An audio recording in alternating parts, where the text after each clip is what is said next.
노후를 망치는 착각, 이거 아주 재미있는 얘기들이 있는데 대표적인 것들이 몇 가지 있죠. 80 이후에는 인생이 없을 거란 착각. 나는 호상일 거야. 그러니까 안 아프고 이렇게 잘 늙어서 갈 수 있다. 또 자녀가 노후를 책임져 줄 거라는 착각. 이게 섬뜩한데 이렇게 생각을 하니까 은퇴 준비를 안 하나 보죠. 어떻게 보면은 우리가 겪으면서 가장 문제가 되는 게 이 문화 지체 현상이라는 게 있지 않습니까? 그러니까 우리의 생각이 과거에 머물러 있어서 시대가 빠르게 바뀌는데도 불구하고 못 쫓아가는 현상. 자, 예를 들면 이런 거죠. 지금 우리가 100세 시대에 100세 시대 그러는데 제가 솔직히 한 5년 전만 해도 100세 시대 100세 시대 그러면 전 속으로 그런 생각을 했어요. 야, 이거 너무 오바다. 뭐 그렇게까지. 근데 지금 한 5년 지나서 지금 생각해 보면 야, 이거 정말 100세 시대라는 게 느껴지는 게 저희 어머니가 지금 90세신데 아주 굉장히 건강하시거든요. 이게 아마 분명히 100세 시대가 이제 올 거고 아니 이미 왔다라고 봐야 된다. 그러면 사회적인 정년도 그거에 따라서 바뀌어야 되는데 우리 의식은 우리 선배님들이나 옛날 베이비 부머 세대들이 보통 한 50대 중반이나 60대 되면 은퇴하니까 나도 그걸 보고 자라면서 나도 60대 되면은 일 그만둬야 되는데 나 어떻게 먹고 살지? 이 생각을 지금 하는 거거든요. 근데 사실은 100세 시대라 그러면 사회적 정년도 우리가 그런 말이 있지 않습니까? 자기 나이에 0.7을 곱해야 100세 시대의 진정한 사회적 정년이 된다. 그럼 지금 나이가 40인 분이면요. 0.7을 곱하면 어떻게 되냐면 지금 20대 후반이에요. 한창 일을 해야 될 때고 50대라고 하더라도 이제 30대 중반을 막 넘어가는 상황이다. 그래서 나는 뭐 호상일 것이다라든지 나는 뭐 특별히 노후에 안 아플 것이라든지 이런 생각은 사실은 너무 좀 아니란 생각이고 문화 지체 현상이 발생하는 거다. 세상이 지금 변하는 거에 비해서 너무 못 쫓아가는 생각이다라고 말씀드리고 싶습니다. 문화지체 말씀이 옛날에 장수만세란 프로가 있었어요. 70년대. 그때 70대 노인들이 온 가족이 나와서 행복하게 자랑하는 거예요. 그게 자녀가 노후를 책임져주고 80 이후에 잘 사는 건데 안 그런 세상이라는 거잖아요. 그러면. 그렇죠. 그렇죠. 이제 평균 수명에 대한 함정이 있어요.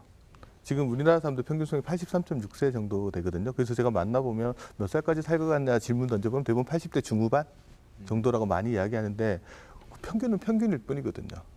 평균 수명은 86.5세지만 83.6세 정도 되지만 실질적으로 가장 많이 죽는 나이 체빈 사망 연령을 조사를 해보면 88세 정도 되거든요.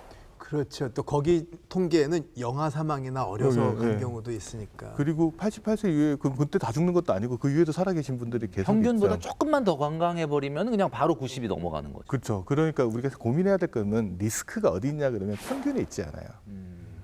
그러네요. 그러니까 평균은 리스크가 아니고요. 평균에서 벗어나는 게 리스크인데 우리가 준비를 한다라는 거는 사람들이 평균까지 사는 거에 대한 준비를 하는 게 아니거든요. 내가 평균보다 더 살았을 때 어떻게 될 거냐라는 거.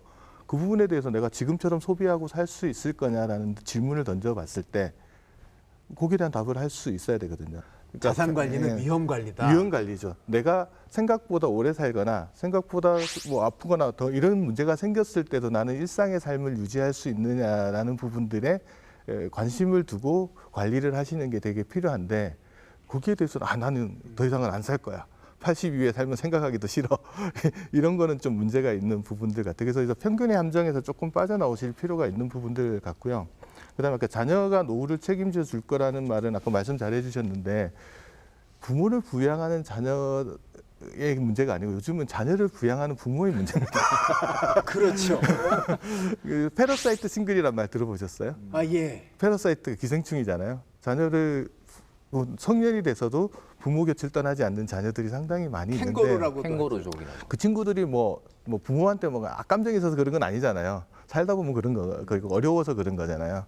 그렇다 보면 100세 시대라는 말씀을 하시면 내 나이가 100살까지 살면 자녀랑 70년 가까이 같이 살아야 되거든요. 그럼 내가 어느 시기에 자녀를 경제적으로 독립할 거냐에 대한 생각들, 시켜줄 거냐, 자녀가 독립할 거냐에 대한 생각들을 충분히 하고 살아야 되는데 내가 여유가 되고 내가 능력이 되니까 자녀 손을 꼭 잡고 70까지 가버리면 자녀는 그 나이 때까지 되게 경제적으로 독립할 수 없는 문제들도 생기잖아요. 그래서 그런 부분들도 우리가 고민을 한번 해야 된다. 그래서 자녀가 노후를 책임져 줄 거라는 생각도 한번 곰곰이 생각해 봐야 되고요. 실제 현실을 보면 통계를 보면 65세 이상 고령 가구에 34%가 혼자 삽니다. 그리고 나머지 34%는 어떻게 사냐 그러면 부부 둘이 살아요. 그럼 68%가 혼자 또는 부부 두 사람이 살면 자녀랑 같이 사는 가정 자체는 그게 어떻게 보면 비정상적인 거잖아요. 그러니까 앞으로 내 삶은 어떻게 될 거냐 그러면 혼자 또는 배우자랑 둘이 살 가능성들이 상당히 높다. 거기에 대한 준비들을 우리가 따로따로 해볼 필요가 있다는 거죠.